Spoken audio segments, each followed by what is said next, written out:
Waalaikumsalam warahmatullahi Alhamdulillah wassalatu wassalamu ala Rasulillah wa ala alihi wa sahbihi wa mawala ma ba'du. Rekan-rekan semuanya, selamat malam, selamat petang. Yang pada hari ini atau yang pada petang ini masih bersedia untuk atau masih menyempatkan waktu untuk bersama-sama tugas kita yaitu berkuliah. Ada yang mana perkuliahan kita kali ini yaitu pada pertemuan yang keempat. Mungkin kalau saya lihat di sini ada 24 orang ya, baru 24 orang yang bisa hadir. Mungkin yang lain masih sholat atau mungkin masih dalam perjalanan. Baiklah rekan-rekan semuanya, sambil kita menunggu yang lainnya kita mulai saja. Kita mulai saja perkuliahan kita kali ini pada pertemuan yang keempat, yang mana materi sudah saya kirim lewat e-kampus. Lewat e-kampus ini kalian tinggal nge-download saja di situ. Kemudian nanti itu materi juga akan nanti kita uaskan ketika ulangan. Kemudian juga di sini pada pertemuan yang keempat kita kali ini yaitu akan membahas tentang masalah iman. Pada pertemuan pertama, kalau nggak salah kita ada perkenalan dulu, kemudian yang kedua yaitu masalah masalah iman ya, apa namanya, agama dan manusia dan agama. Nah sekarang yang keempat yaitu masalah iman. Nanti mohon disimak presentasi atau perkuliahan kita hari ini, karena nanti di akhir perkuliahan atau di akhir materi ini ada pertanyaan atau soal-soal yang perlu kalian jawab. Mungkin langsung saja yang pertama yaitu yang akan kita bahas masalah iman.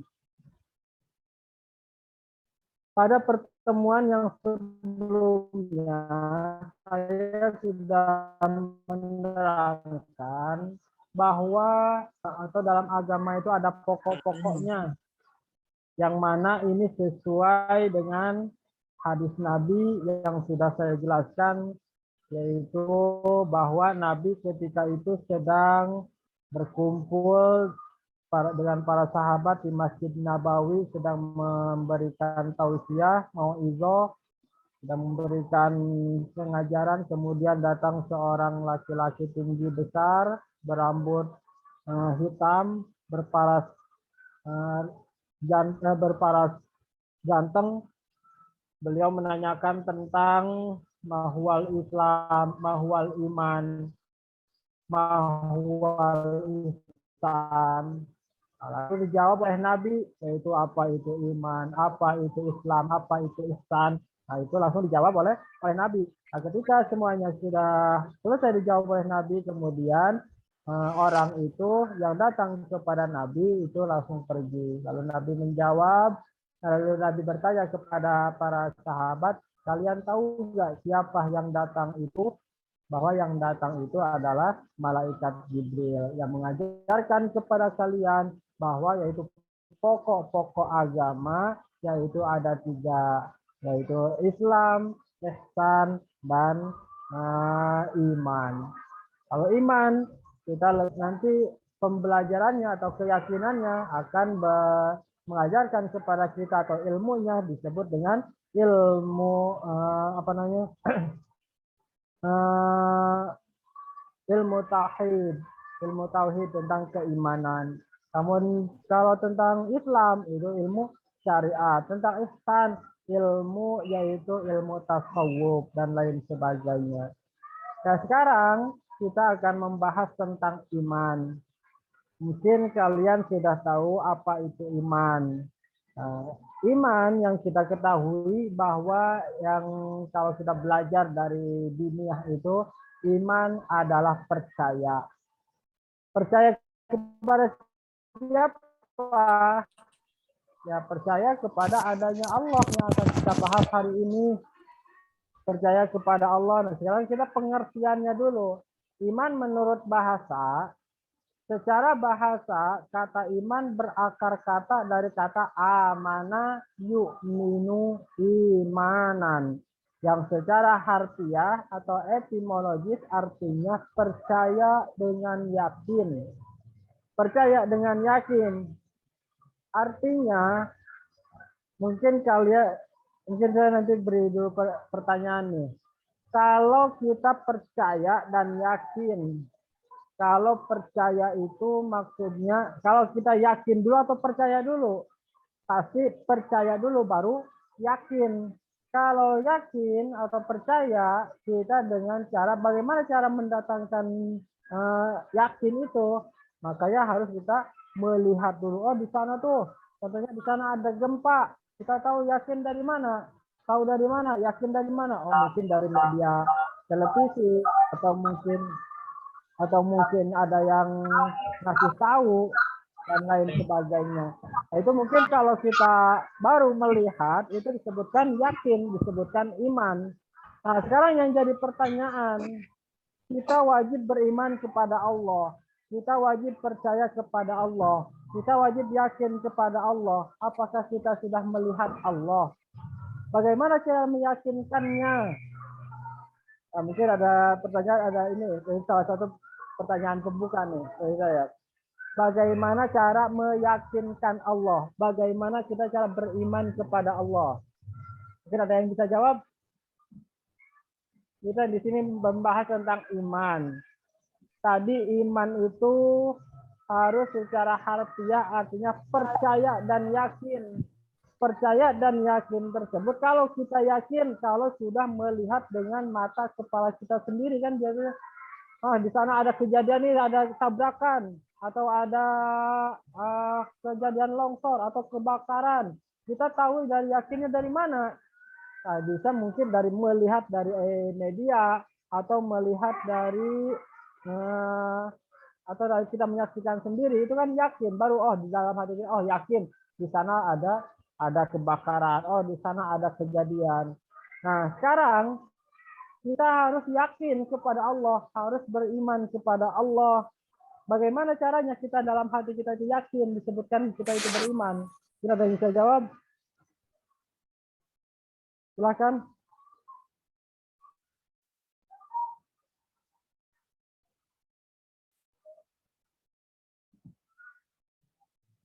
Coba nih, sekali lagi saya jelaskan.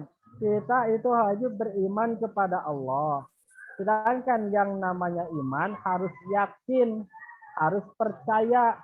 Kita tahu bahwa Allah itu ada, bahwa kita itu kejadian itu ada, dan kita bisa melihatnya sendiri. Nah, sekarang yang jadi pertanyaan, kita itu sudah melihat Allah belum? Bagaimana cara kita, kok bisa kita itu disebutkan kita yakin?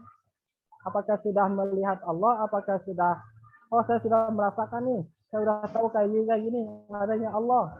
Mungkin ada yang beri komentar. Silahkan Pak Sony atau Pak siapa? Adanya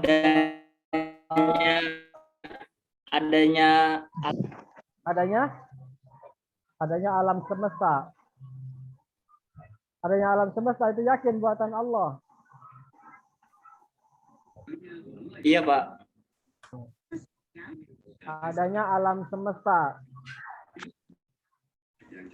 Kalau kita yakin adanya Allah, bahwa itu ada ciptaannya. Nah, itu ayat kauniyah. Ada juga ada yang mengatakan dalam Al-Qur'annya. Ada Al-Qur'an, kita yakinkan Al-Qur'an sebagai petunjuk, sebagai pedoman yang menunjukkan bahwa Allah itu ada nggak? Ada, Pak. Ya. Di dalam surat Al-Baqarah ayat 115, Pak. Ya.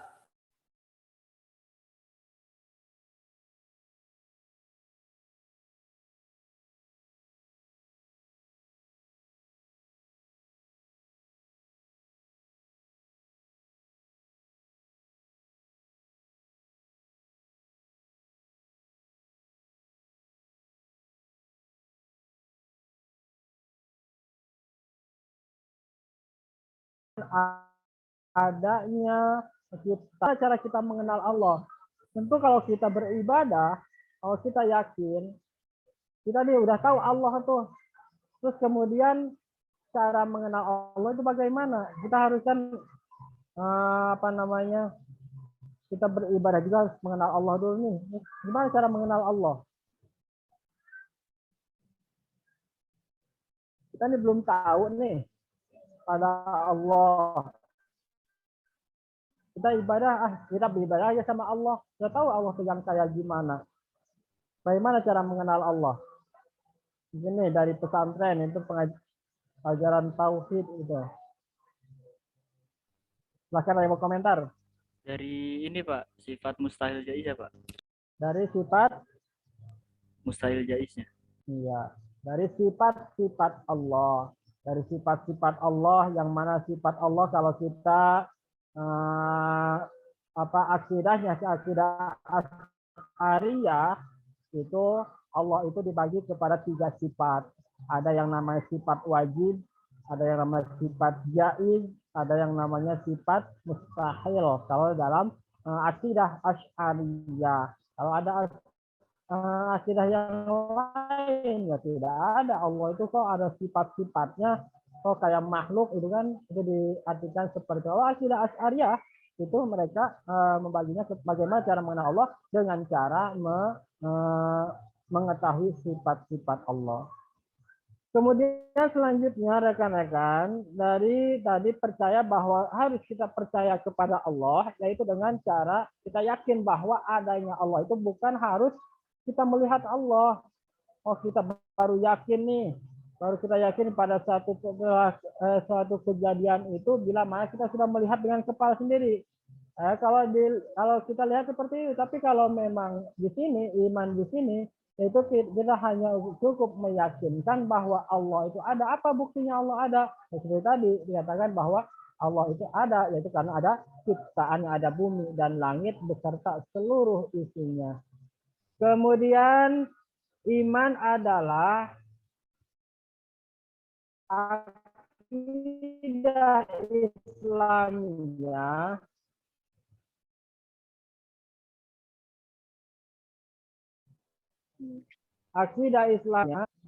sistem keyakinan atau kepercayaan dalam Islam. Akidah aqada yaqidu aqdan atau akad artinya ikatan, yakni ikatan hati atau jiwa alias keyakinan atau kepercayaan. Ini sama saja, iman adalah akidah Islamiyah, maksudnya seperti itu.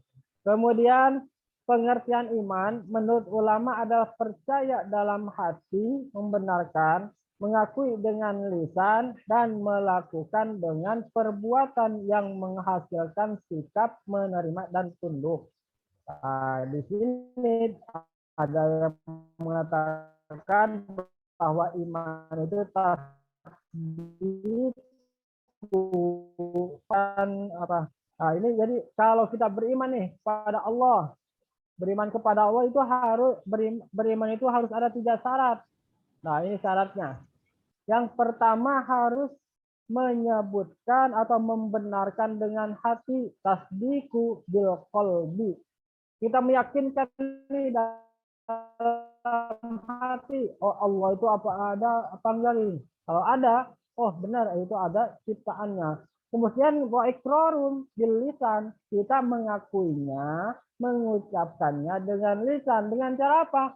Dengan cara membaca syahadatain asyhadu alla ilaha illallah. Setelah tidak cukup sampai situ saja, harus wa amalum bil jawarih, harus juga diamalkan dengan anggota tubuh. Nah, ketika 3 ini salah satunya hilang, maka tidak termasuk orang yang beriman. La yakunu mu'minan illa an tajtami'u fihi hadhil hisalis salasa. Nah, seseorang tidak menjadi mukmin kecuali terkumpul pada 3 hal tersebut, yaitu tadi harus kalau kita percaya kepada Allah, termasuk orang yang beriman percaya kepada Allah, jadi yang pertama harus membenarkan kita dengan hati, dalam hati harus kita yakinkan. kemudian kita ucapkan dengan membaca tadi syahadatain. Kemudian yang ketiga kita amal bil jawarih, melakukan apa yang telah Allah perintahkan, amal bil jawarih dengan anggota tubuh. Nah ini tiga-tiga ini harus ada semuanya ketika kita beriman. Kemudian rekan-rekan semuanya, bahwa kita tidak perlu ciri-ciri orang beriman itu bukan dilihat dari raut mukanya, bukan dari bagaimana dia bersosialisasi, bagaimana dia kehidupan dunia mereka. Oh dia itu lebih kaya nih, pasti dia imannya lebih tinggi. Bukan seperti itu. Tapi ada ciri-ciri orang yang beriman yang diterangkan di dalam Al-Quran, yaitu dalam surat Al-Anfal. Dalam surat Al-Anfal ayat 2, ciri-ciri orang beriman yaitu innamal mu'minuna. Sesungguhnya orang-orang yang beriman yaitu innamal mu'minuna idza dzukirallah wajilat qulubuhum. Yaitu bila mana disebutkan nama-nama Allah, ketika nama Allah maka hatinya itu bergejolak. Innamal mu'minuna alladzina idza dzukirallah wajilat qulubuhum. Wa idza tuliyat alaihim, dan ketika mereka dibacakan ayat-ayat Allah, wa idza tuliyat alaihim ayatu zadathum imana, maka bertambahlah keimanan mereka. Nah, sekarang kita bisa mengintrospeksi diri kita sendiri bahwa kita ini sudah termasuk orang-orang yang beriman betul atau belum nih. Tadi kan kalau yang disebutkan yang tidak beriman itu yaitu kita harus yakin nih, dalam hati kita yakin atau tidak nih dengan adanya Allah. Kalau sudah yakin dalam hati, kemudian kita mengucapkannya dengan kalimat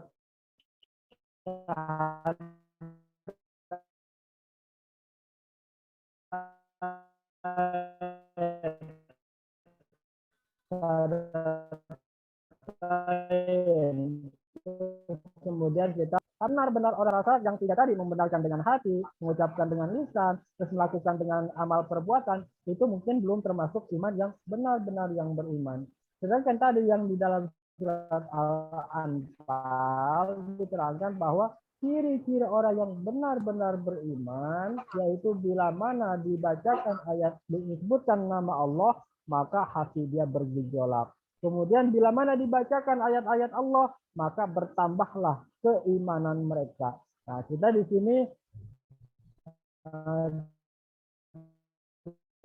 kita bisa introspeksi diri, apakah kita ini termasuk tanya ketika ada anggaplah kalau ada suara azan, oh kita langsung gimana nih, kita udah bergejolak hati, kita pengen sholat, pengen apa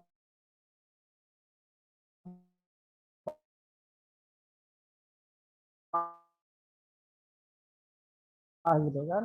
Artinya mungkin itu salah satu ciri orang yang beriman yang hak kok, yang sebenar-benar. Menurut Al-Jurjani yang wafat pada tahun 816 Hijriah, dalam At-Takhriqat, definisi iman adalah membenarkan dengan hati, sementara menurut syariat iman adalah meyakini dengan hati dan mengikrarkan dengan lisan. Kemudian yang selanjutnya, menurut Al-Jurjani juga mengatakan orang yang bersaksi atau berikrar dan meyakini tetapi tidak beramal, maka dia adalah fasik. Nah, dalam hati kita yakin bahwa Allah itu ada, bahwa kita sudah syahadat, kemudian kita sudah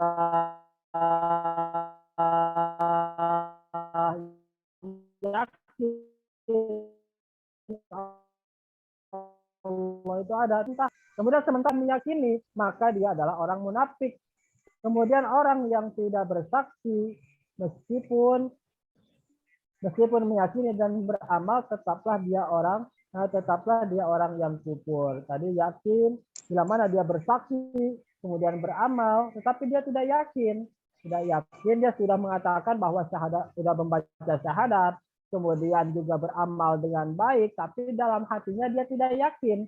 Nah, itu disebutkan orang munafik. Ini banyak sekali ketika zaman Rasulullah.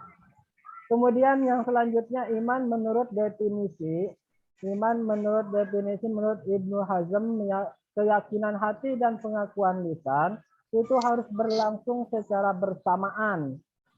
Ia menambahkan amal perbuatan tidak termasuk ke dalam unsur definisi iman sebagaimana yang dikemukakan para ulama lain karena amal perbuatan adalah konsekuensi dari iman itu. Jadi ketika kita yakin beriman nih, kemudian kita beriman, meyakinkan, menyebutkan, tapi dengan perbuatan kita sendiri, kita tidak melakukan apa-apa, maka itu keimanan kita perlu dipertanyakan. Nah, kenapa? Nah, karena semua perbuatan kita, apa yang Allah perintahkan, konsekuensi dari iman itu sendiri. Berarti kalau kita sudah melakukan sholat, melakukan zakat dan lain sebagainya, amal soleh, itu termasuk buah iman dari keimanan yang kita miliki.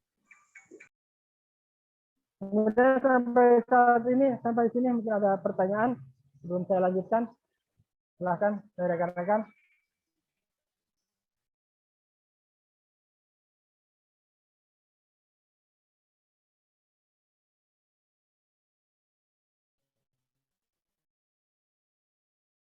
Tadi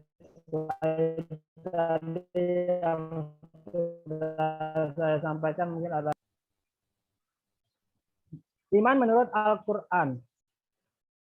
Kata iman di dalam Al-Quran digunakan untuk arti yang bermacam-macam.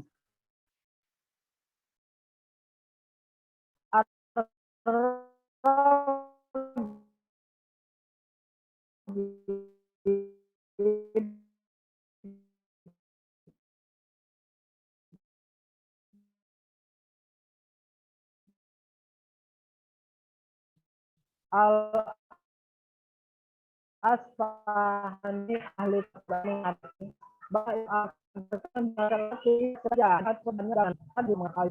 amanu, tapi si amanu di situ bukan amanu orang-orang yang benar-benar beriman Nabi, dia dalam mulutnya iman, tapi mungkin dia sebut pada perbuatannya saja.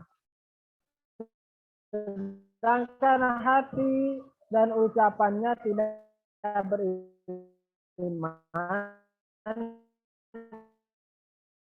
Dan ketiga kata iman dalam hati diucapkan hari-hari. Nah, jadi kesimpulannya kalau iman itu yaitu diucapkan dengan lisan dan diamalkan dalam perbuatan sehari-hari dan diyakini dalam hati. Kemudian ini iman menurut Al-Quran. Iman dalam arti semata-mata ucapan dengan lidah tanpa dibarengi dengan hati dan perbuatan. Tadi dia mengatakan bahwa dalam lidahnya dia mengucapkan syahadat, tapi dalam hatinya tidak meyakini bahwa Allah itu ada. Nah, di sini itu terangkan wa minan nasi may yaqulu amanna billah wal yaumil akhir wa ma hum bimu'minina yukhadi'una Allah walladzina amanu wa ma yakhda'una illa anfusahum wa ma yashurun. Dan di antara manusia itu ada orang yang mengatakan kami beriman kepada Allah dan hari akhirat, sedangkan yang sebenarnya mereka bukan orang-orang yang beriman. Mereka hendak menipu Allah dan menipu orang-orang yang beriman. Tetapi yang sebenarnya mereka menipu diri sendiri dan mereka tidak sadar. Nah, di sini yaitu ciri-ciri orang munafik di Al-Quran itu disebutkan beriman. Beriman hanya di hadapan orang-orang. Tapi ketika di kelompok dia mengatakan saya tidak beriman. Tapi tetap dalam Al-Quran itu disebutkan beriman, tapi hanya beriman dalam mulutnya saja.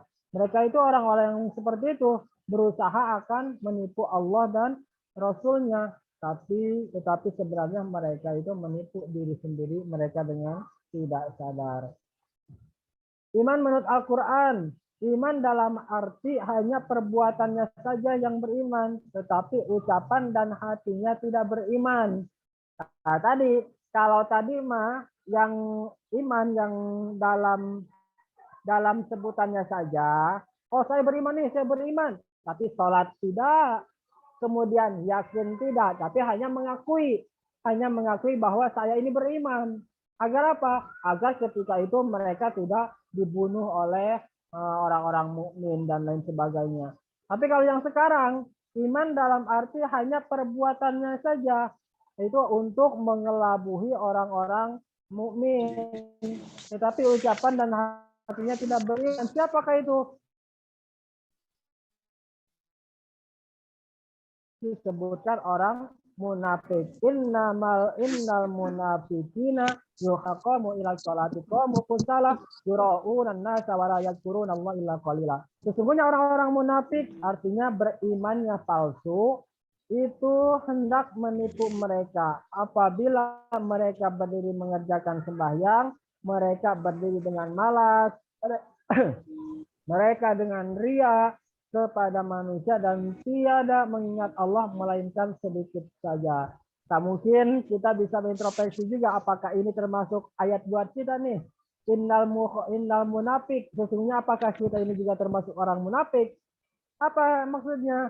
Apa cirinya? Yaitu bila mana disebutkan apabila mana ketika kita disuruh sholat, ya mau sholat, tapi komu kusala, tapi mereka berdiri atau melakukan sholat dengan cara malas.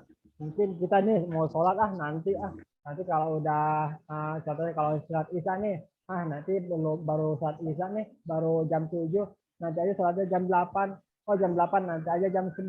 Itu agak disebutkan orang yang malas, disebutkan komu kusala, mengerjakan sholat tapi malas. Kemudian yang kedua, mau sholat tepat waktu tapi yura'unan nas, mereka hanya ingin dilihat oleh manusia, artinya ria. Tapi tidak, mereka hanya mengingat Allah itu wala yadhkurunallah illa qalila, tidak mengingat Allah kecuali hanya sedikit saja. Iman menurut hadis Rasul. Mungkin sampai sini ada pertanyaan, silakan. Dan mau komentar silakan.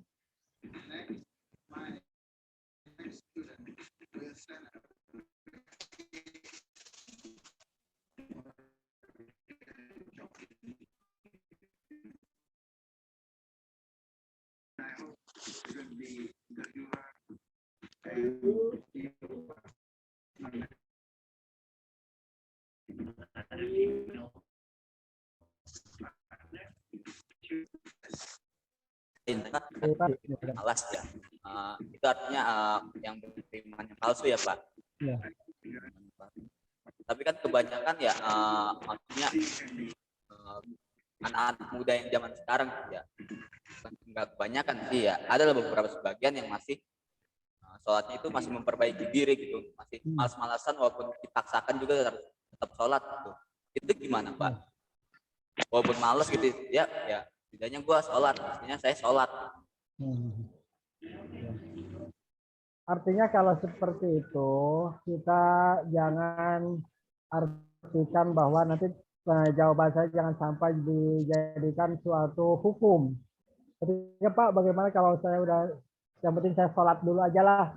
Boleh nggak sholatnya nanti jam isya jam 10 atau jam 2 sampai jam 3?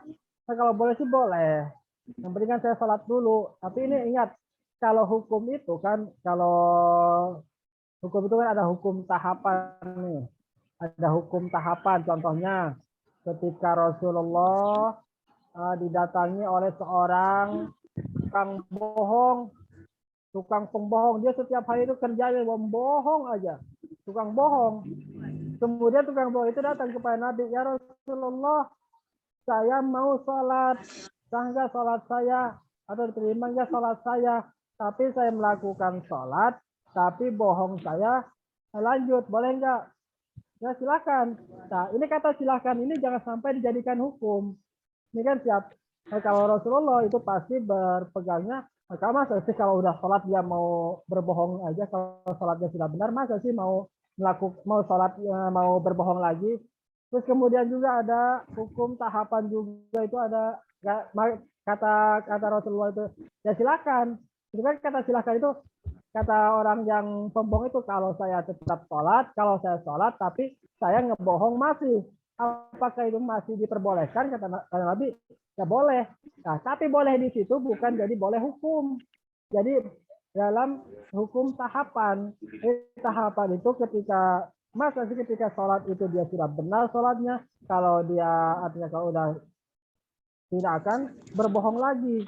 Nah, itu mungkin jadi hukum tahapan. Begitu juga tahapan ketika ada orang hukum khamar.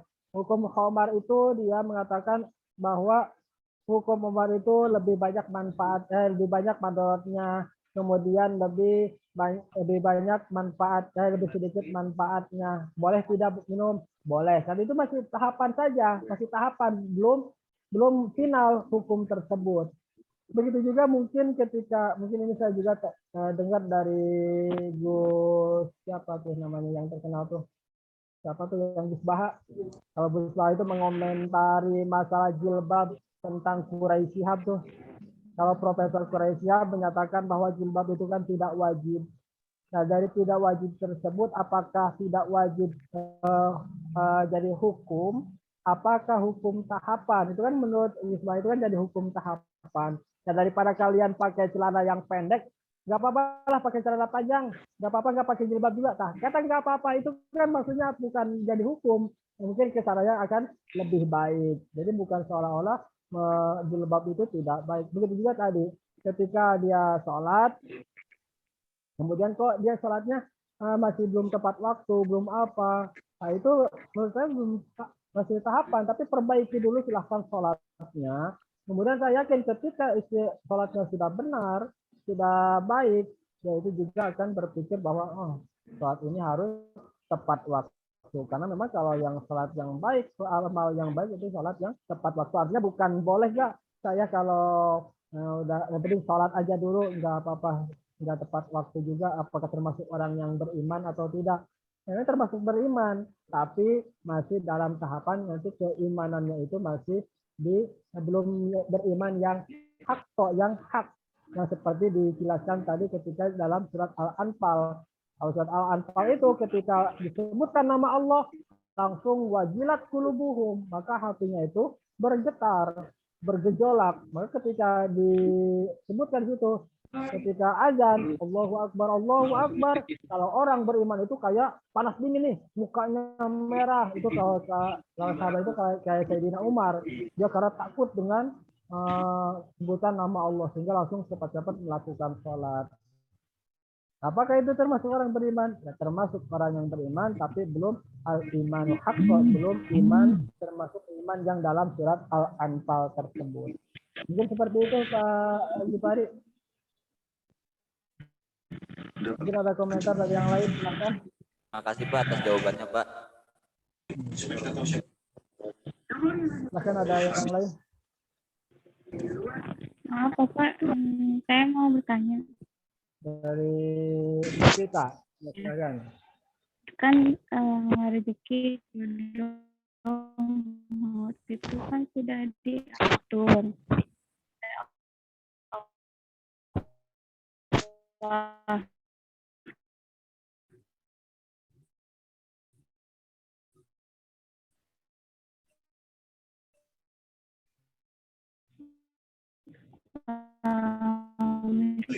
Misalkan ada orang yang meninggal, ya, meninggal, betul kan? Ya. Nah, sebenarnya kalau tumbal itu, kalau menurut pribadi saya, ya karena memang orang itu sudah ajalnya itu ketika tumbal, sudah ditumbalkan. Artinya apa? Kan dalam Al-Quran itu waktunya tapi sudah kalau nggak salah mana sudah ajalnya. Walaupun orang sampai tertusuk golok sampai ratusan kali, kalau memang ajalnya belum sampai ya belum mati. Kalau cerita Hercules itu kan, Hercules sekarang lagi viral tuh, Hercules taubat, yaitu sampai ditembakin berapa tuh di 1 meter matanya, 7 kali tembakan atau berapa tuh, terus sampai ditusuk sampai di kalau ratusan kali dipakai golok tuh, itu nggak mati. Tapi jawabannya gimana? Ya emang belum waktunya mati. Begitu juga dengan Nah, pertanyaan tadi kalau memang dia sudah tumbal, nah mungkin itu ada salah satu ajal dia dengan cara ditumbalkan. Artinya bukan kita apa namanya kita yakin nih orang itu kok masih sehat-sehat kok mati sih karena ditumbalkan kan ya. Memang karena itu salah satunya dia mati itu karena ditumbalkan pasti ada sebab akibatnya. Contohnya kalau dia kok nggak ada orang yang sehat-sehat terus kemudian tiba-tiba mati aja melepak itu. Kalau kena virus pasti kena mungkin kena virus corona atau apa langsung dia jatuh. Pasti kalau mati itu ada sebabnya, ada sebab akibatnya. Kemudian ketika ajal tadi memang dia aja kalau sudah mati itu memang sudah ada ajalnya. Caranya sudah ditentukan oleh Allah. Nah, kalau mati tadi seperti ditumbal gitu, matinya itu karena ditumbal. Bukan kita sudah yakin kita yakin bahwa oh, orang itu belum mati kok, belum waktunya kok sudah dimatiin. Emang itu sudah ajalnya gitu kan. Sudah ajalnya waktunya mati ditumbal. Mungkin seperti itu. Ini pendapat saya. Mungkin ada yang lain silakan pendapat ini. Kalau mati karena ditumbal gitu kan. Jadi silakan ada pendapat lain.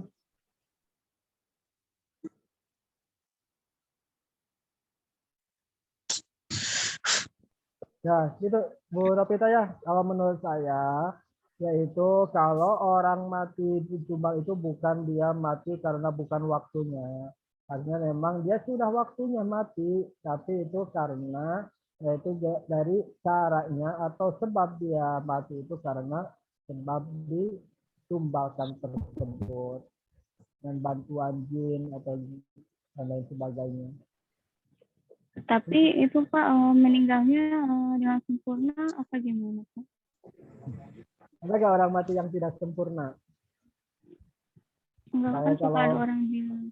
ya apa pocongnya nggak dibuka itu kan masa jadi datang ke rumah atau saya nggak dibuka terus jadi nggak sempurna kayak disempurnakan biasanya nih kalau mungkin di kampung-kampung itu kan kalau orang dibunuh kemudian di apa namanya diceburin ke apa namanya ke sumur pasti itu ada bisikan-bisikan kan ada bisikan saya belum ini nih saya belum disempurnakan belum di apa nah kalau mati itu ya kalau sempurna dan tidak sempurna itu kalau menurut agama kalau orang yang sudah mati yang penting ada 4 kewajiban satu dikapani, dimandikan, dua dikapani, tiga disolatkan, empat dikuburkan. Yang penting empat itu. Kalau sudah empat itu ya sudah sempurna.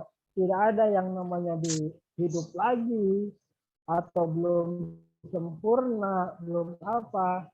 Ya kalau dalam Islam itu tidak ada yang artinya mati belum sempurna atau mati belum waktunya. Tidak ada kalau Islam itu jadi orang mati itu pasti sudah ajalnya. Kalau orang sudah mati, berarti yang kewajibannya keempat orang yang empat bagi orang yang hidup yaitu empat tadi. Jadi kalau ada orang meninggal, itu satu dikapani, dimandikan, kemudian disolatkan dan dikuburkan. Seperti tadi tidak ada yang kok belum sempurna nih matinya. Silakan tidak ada komentar yang lain. Saya Pak Muhyiddin Pak. Assalamualaikum Pak. Nah, Pak Muhyiddin ya silakan.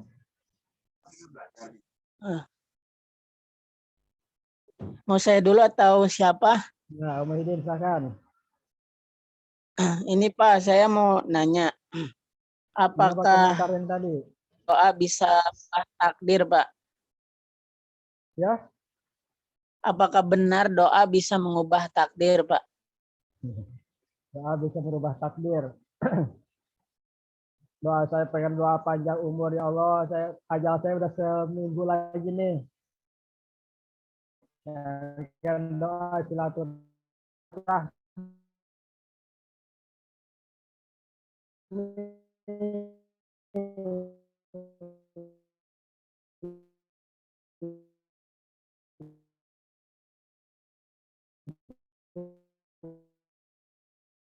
Kan bisa memanjangkan umur. Nah, kalau umur tadi yang sudah tadi ditanyakan Pak saudara kita bahwa itu umur ajal terus kemudian jodoh dan lain sebagainya itu sudah ditentukan. Bagaimana kalau umur kita apakah bisa panjang? Nah, dari sini panjang di sini ada penafsiran bahwa keberkahannya dan keberkahannya artinya kalau kita umur mungkin dari sini ya kalau kita bisa melihat ada orang yang baru 17 tahun sudah sukses ya kan terus kemudian ada orang yang 35 tahun sampai 60 tahun masih gitu-gitu aja kemudian tidak ada perkembangan tidak ada peningkatan mungkin dari situlah dari kualitasnya dari umur tersebut bukan sampai dia panjang doa panjang umur tapi dia panjang umur sampai ratusan sampai ribuan tahun bukan seperti itu tapi kualitas umur dia kita tadi bisa melihatnya dengan umur 20 tahun kita lihat tetangga kita dengan usia 20 tahun dia sudah kebeli mobil padahal dia ini sama kok dari orang miskin terus kemudian dia baru 20 tahun sudah 20 tahun dia sudah belum nikah belum apa gitu kan artinya itu sudah keberkahan dari umur tersebut. Jadi bukan panjang secara nominalnya, bukan secara hitungannya, itu jadi keberkahannya bukan dari panjang umur secara hitungan. Nah, coba kalau kita mendoakan nih, kalau kita mendoakan orang-orang meninggal ya, semoga husnul khotimah. Nah, coba mungkin kalian dengar ya, ketika kita meninggal berdoa itu ketika orang yang meninggal semoga beliau husnul khotimah termasuk husnul khotimah ketika semoga meninggalnya itu termasuk meninggal husnul khotimah kan beliau sudah meninggal padahal kita baru mendoakan 7 hari setelah kematian dia apakah kita semoga beliau husnul khotimah apakah itu bisa dibalikan lagi husnul khotimahnya itu kan masih diuji juga kita tuh kan gitu ya Allah ketika kita contohnya orang yang tahlil lah kita sering mendoakan semoga mayit yang sudah 7 harinya semoga dalam keadaan ketika meninggalnya husnul khotimah. Nah, kalau kejadiannya beliau itu suul khotimah apakah bisa jadi husnul khotimah dengan doa kita itu kan jadi doa kita artinya mungkin dari husnul khotimah itu mungkin bisa menjadikan bukan beliau harus mati lagi hidup lagi baru husnul khotimah lagi meninggal lagi bukan seperti itu artinya di sini tadi sudah saya jelaskan bahwa kualitas umurnya bukan secara nominal umurnya yang bertambah seperti itu Pak Muhyiddin. Silahkan ada yang lain atau Izin tanggapan bertanya Pak. Ya udah deh. Habib Abqori.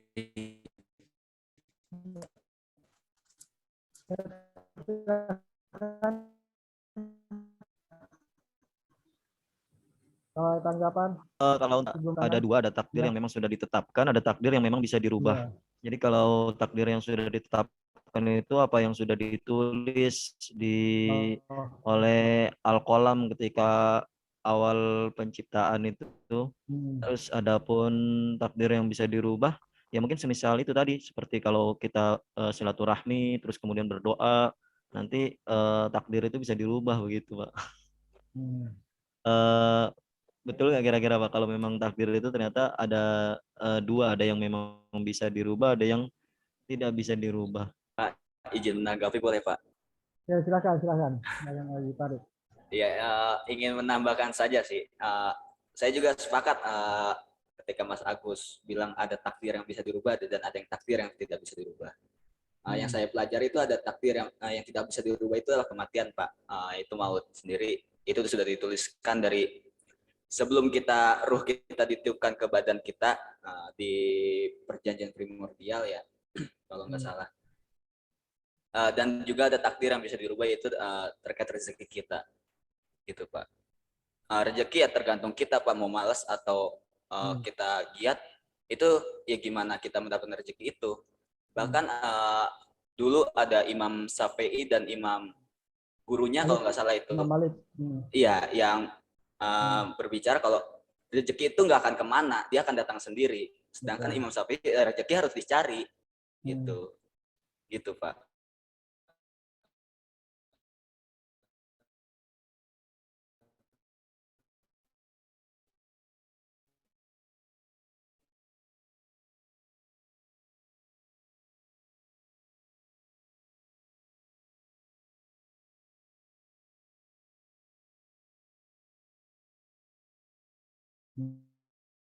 Terima kasih. Rezeki itu sudah bisa dirubah nggak rezeki? So ada orang yang nggak sampai pontang-panting tapi kan. Terus ada yang biasa-biasa aja tapi kalau memang rezeki, makanya sampai ada candaan. Salah itu jangan terlalu banyak minta rezeki, jangan terlalu minta banyak rezeki, minta harta banyak, harta ini kenapa? Karena sudah dikasihkan semua, sudah mati kalian. Kenapa? Karena memang rezekinya sudah habis, sudah dikasihkan semua. Ada yang ini pendapat seperti itu. Ya, mungkin juga rezeki itu sebagian bisa dirubah kalau kita rajin, kalau kita ini bisa. Itu rezeki takdir itu ada dua, ada takdir yang bisa dirubah, ada takdir yang tidak bisa dirubah. Seperti jodoh, terus kemudian seperti kematian, terus kemudian kalau sakit, kalau apa itu bisa dirubah. Kan sakit itu ya, takdirnya sakit, jadi bisa dirubah. Tadi kan Silakan. dijelaskan bahwa iman itu adalah tasdiqun bil qalbi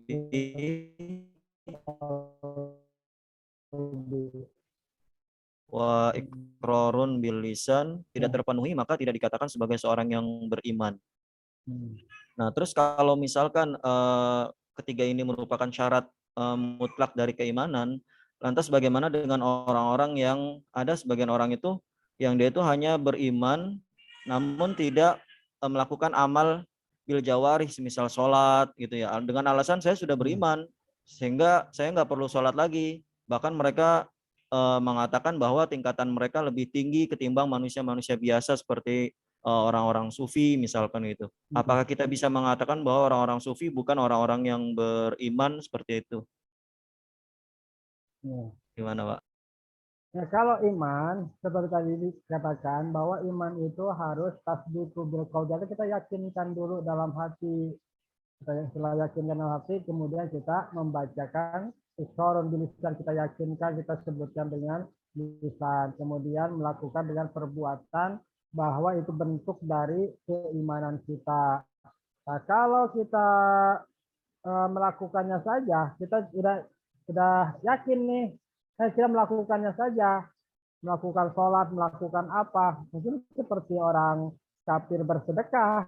Kalau orang kafir bersedekah, kalau orang kafir dermawan kok tetap masuk surga, ya karena memang dia tidak meyakini, dengan tidak ada keyakinan bahwa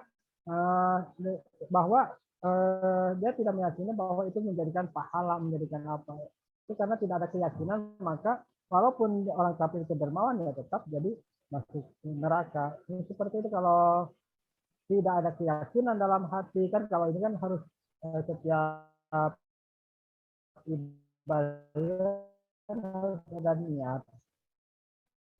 Kalau bahkan niat itu kan jadi salah satu yang pokok. Kalau kita sholat ya harus niat dulu, niat sholat. Artinya itu menandakan keyakinan. Kalau kita sholat gerak-gerak aja tanpa yakin, artinya tanpa niat, ya itu kan sah atau tidak?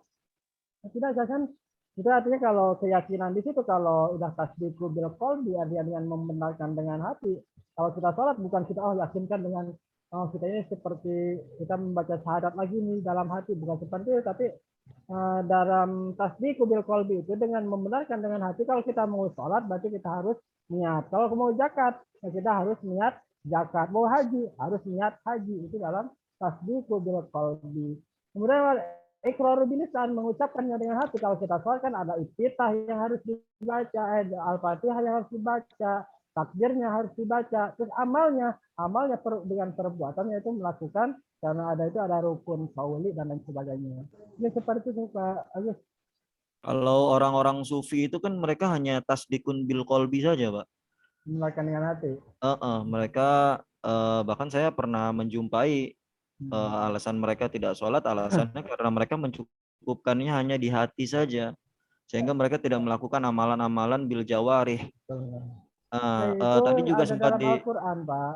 Ada dalam Al-Quran, memang kalau kita Al-Quran itu perlu ada penafsiran-penafsiran yang harus sesuai. Ada dalam Al-Quran itu as-sholatu li zikri. Ada dalam Al-Quran itu, sholatlah untuk mengingatku. Kalau ditafsirkan secara literal, tujuan sholat itu untuk mengingat Allah. Terus apa dong kalau saya udah mengingat Allah, untuk apa saya sholat? Nah, dari situlah mungkin dari orang-orang sufi yang berpegangan ke situ. Tapi itu kalau dalam syariat itu disalahkan, tidak dibenarkan. Kalau as-sholatul zikir mengatakan bahwa sholat itu hanya untuk mengingatku. Tapi dirikanlah sholat, kemudian dalam sholat itu ingatlah untuk mengingat Allah. Dirikan dulu sholat, baru kemudian dalam sholat itu mengingat Allah. Itu yang jadi mungkin dari pedoman as-sholatul zikir itu, sholatlah untuk mengingatku. Ini seperti itu, Pak. Mungkin salah penafsirannya. Ini Pak, masih ada hubungannya dengan yang tadi. Tadi Ar-Raghib, siapa tadi ya? Ar-Raghib itu kan menjelaskan tuh ya, bahwa ada orang itu cuma iman saja, imannya hanya di lisan saja. Terus kemudian Pak Nenda mencontohkan seperti orang-orang yang terancam dibunuh ya, yang hanya sekedar cari aman, akhirnya dia cuma di lisan saja tapi hatinya tidak beriman. Terus ada juga iman yang hanya perbuatan saja seperti orang-orang munafik ya, mereka berbuat tapi hatinya itu tidak beriman. Tapi di situ kayaknya belum disebutkan contoh iman yang hanya cuma hati saja. Nah, bisa nggak kalau misalkan kita berikan contoh seperti orang-orang sufi ini yang iman itu hanya sekedar di hati saja gitu. Sekedar di hati tapi tidak di lisan dan keyakinan hati perbuatan. dan pengakuan lisan itu harus berlangsung secara bersamaan. Ia menambahkan amal perbuatan tidak termasuk ke dalam unsur definisi iman. Yang kemudian para lakukan amal perbuatan, ya bisa saja seperti itu, Pak Agus. Kalau dia meyakini bahwa sholat yakin saja, tapi sholat tidak, terus kemudian zikir tidak, cuma yakin aja, bisa seperti itu. Disebutkan iman-iman yang bohong. Terima kasih, Pak. Ya. Silahkan, ada tanggapan yang lain? Pak, izin bertanya, Pak. Ya, silakan dari Pak Nasim. Ya, silakan. Saya Pak Labib Abkori. Oh, ya saya izin tanya, Pak. Pak Nasim, silakan Pak Nasim dulu. Iya, itu yang saya mau tanyakan, Pak. Masalah iman. Iman udah, kalau misalkan iman udah mantap, udah yakin banget sama Allah. Nah, terus tiba-tiba misalkan seorang pegawai guru, tiba-tiba teringat namanya tugas atau ada kerjaan, tiba-tiba teringat. Nah, itu termasuk belum yakin apa sudah yakin mantap, Pak? Maksudnya, kalau orang sudah yakin, sudah mantap, sudah iman, kemudian dia ada kerjaan. Ya gimana, saya belum paham nih. Maksudnya udah termasuk khusyuk apa belum itu, Pak? Ketika dia sedang sholat. Iya. Kemudian dia ingat kerjaan. Iya, tiba-tiba. Nah, itu apakah termasuk yakin apa belum mantap yakinnya, Pak, kepada Allahnya? Ya, itu termasuk bab khusyuk ya, bukan masuk bab ya? imam yang iman. Kalau khusyuk di situ termasuk khusyuk atau tidak sholatnya. Kalau termasuk khusyuk berarti kalau imannya udah mantap, udah yakin. Nah, kalau belum khusyuk, yaitu mungkin kalau kan ada penyebab-penyebab khusyuk itu kan karena mungkin salah satunya kita terlalu cinta dunia, terlalu banyak dosa dan lain sebagainya. Itu kan salah satu penyebab tidaknya khusyuk. Kan ada kiat-kiat tidak khusyuk dalam sholat. Kalau masalah sholat itu bukannya keimanan atau apa, artinya itu kehusyuan. Kalau khusyuk belum khusyuk berarti ya kita keimanan kita artinya masih lemah. Itu Pak Nasim. Oh iya, ya terima kasih Pak jawabannya. Silakan Pak Labib. Pak mau bertanya, Pak. Iya, silakan.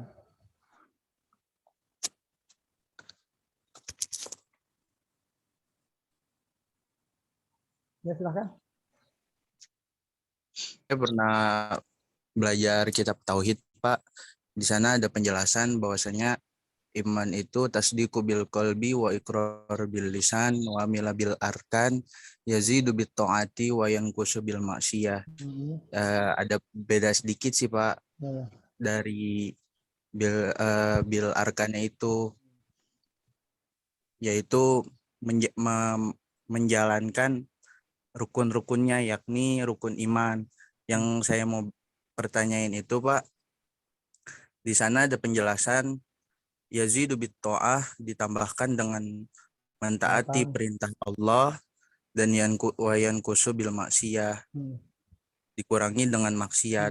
Saya mau bertanyanya, apakah orang yang melakukan maksiat itu bisa dihapus Pak dengan menambahkan keimanannya dengan melakukan hal-hal yang baik?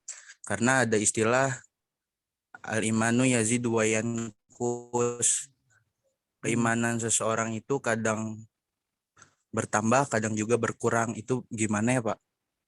Ya memang kalau iman itu yazidu wa yanqus, iman itu kadang bertambah, kadang menurun. Kalau kita hari ini nih, contohnya hari Jumat, kita udah pagi-pagi jam 4 sudah bangun, sholat tahajud, kemudian sholat subuh berjamaah, sampai sholat Jumat dan lain sebagainya, itu artinya iman kita sedang naik.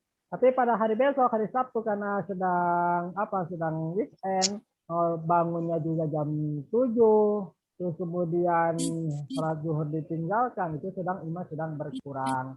Nah, adapun sedang maksiat, kalau maksiat itu sebisa mungkin, artinya sebisa mungkin kita tinggalkan.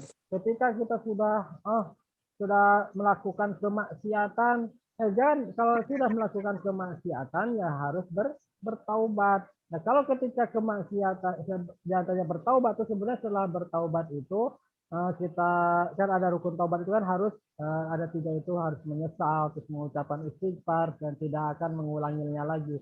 Terus kemudian setelah taubat kita setelah maksiat itu dituturi atau bahasa diikuti dengan perbuatan-perbuatan yang baik. Contohnya kalau kita hari ini maksiat, besoknya saya harus melakukan amal yang baik nih. Harus diikuti dengan amal-amal. Dalam Al-Quran juga diterangkan diterangkan itu ikutilah perbuatan maksiatmu dengan perbuatan-perbuatan yang baik. Itu seperti itu. Artinya bukan keimanan itu sekali lagi tadi emang iman ada yang naik, ada yang tambah ketika kita sedang maksiat, iman kita berkurang. Bagaimana kalau sudah maksiat ya? Kalau sudah maksiat ya tadi harus bertaubat. Kalau kita mau taubat kalau udah taubat kita ikuti dari maksiat itu harus diikuti dengan kebaikan-kebaikan, amal-amal yang baik, amal-amal yang soleh. Seperti itu Pak Labib. Ada tanggapan yang lain silahkan. Udah apa itu aja? Silahkan, ada yang lain, ada pertanyaan atau izin menanggapi Pak? Ya, silakan. Dari Budi. Saya pengen menanggapi dari pertanyaan Mbak Novita tadi bahwa ada orang yang meninggal tidak sempurna gitu kan. Karena memang sering kita dengar gitu ya. Orang misalnya kasus pembunuhan, terus tadi juga orang yang melakukan perdukunan segala macam gitu ya, akhirnya mereka itu jadi tumbal gitu. Kita sering dengar. Dan akhirnya di masyarakat itu timbul kepercayaan bahwa ada orang yang meninggal jasadnya tapi nggak meninggal gitu. Hidup lagi lah bisa dikatakan begitu. Menurut saya ini sebuah penyesatan dari setan gitu. Itu iblis atau jin yang menyerupai seorang yang meninggal tersebut yang ditampakkan oleh manusia, gitu, ditampakkan kepada manusia yang tujuannya untuk menyesatkan manusia itu sendiri yang imannya lemah. Sehingga ketika orang-orang percayai bahwa ada orang yang meninggal itu gak sempurna karena melihat jasadnya bangkit lagi gitu di malam hari atau di waktu-waktu tertentu, itulah yang menyebabkan keimanan seorang itu bisa ketauhidannya itu bisa luntur Ya. karena mempercayai bahwa ada orang yang hidup lagi. Sebenarnya itu bukan orang yang meninggal tadi, tapi jin yang menyesatkan manusia untuk melunturkan keimanan, mungkin gitu Pak. Mungkin saya menambahkan itu aja Pak. Terima kasih. Baik, terima kasih Pak Budi. Untuk tadi yang hidup lagi sebenarnya sudah tidak ada. Itu dalam Al-Quran diterangkan, itu kalian mungkin dengar ada korin ya. Ada yang namanya korin, wasa korina. Yang paling jelek itu korin. Artinya korin di situ kan ada korin yang baik. Ya kalau yang baik, ada yang baik, kemudian ada yang buruk. Artinya kita itu, semua manusia itu memiliki teman korin nih. Contohnya kalau saya meninggal pasti nanti ketika mungkin ada malam ke-7, malam ke-berapa, kok ada orang yang melihat saya di depan rumah, kok tiba-tiba orang yang nggak tahu nih, ada yang nggak tahu saya meninggal, terus kemudian kok di depan rumah, kok di situ kan ada yang cerita seperti itu kan, itu bukannya orang yang sudah meninggal hidup lagi, tapi itu kalau Al-Quran kalau Al-Quran itu dalam Al-Quran sebutnya korin, teman kita yang kita kenal dari sejak lahir sampai kita itu sudah menemani kita berbentuk jin sudah menemani kita sampai tahu tabiat kita makan, kita cara bergaul, kemudian rupa kita dan lain sebagainya hampir serupa dengan kita. Nah, itu disebut korin, artinya bukan orang yang sudah mati meninggal lagi, bahkan sampai tadi ada cerita yang tidak sempurna. Nah, dalam Islam mungkin tidak percaya seperti itu.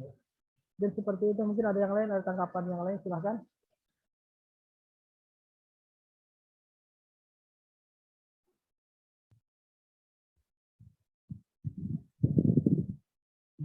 Pak, mohon izin Pak. Silakan. Ini sudah masuk matkul Bu Siti. Bu Siti ya. Iya. Baik, terima kasih rekan-rekan semuanya untuk karena saya tidak tidak bisa menjelaskan semuanya. Nanti silakan cari referensi untuk penjelasan kalian.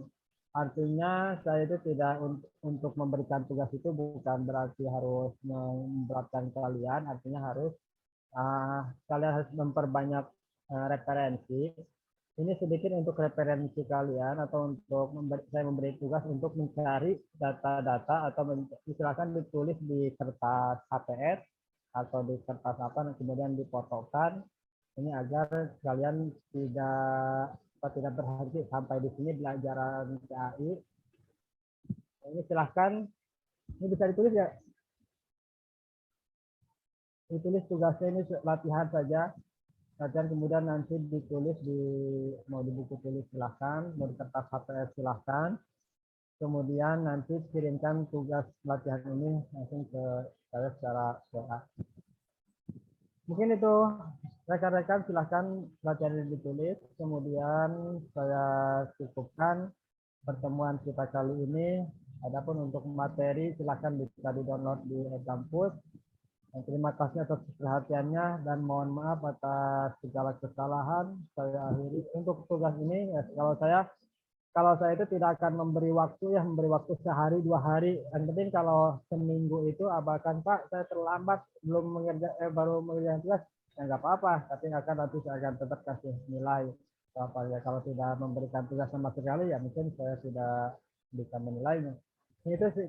Sekian dari saya, silahkan ini tugasnya dicari referensi, sebutkan ciri-ciri orang yang beriman, yang tadi saya sudah bacakan dalam surat Al-Anfal, tulis beserta Al-Qur'annya dan terjemahnya. Kemudian juga ada dalam kitab Qomi Ut-Tughyan itu ada cabang-cabang iman atau syu'batul iman, sebutkan semuanya itu sedikit-sedikit. Jadi, terima kasih atas perhatiannya. Mohon maaf atas segala kesalahan. Saya akhiri billahi taufiq wa hidayah. Assalamualaikum warahmatullahi wabarakatuh. Waalaikumsalam warahmatullahi wabarakatuh. Terima kasih Bapak atas ilmunya Bapak.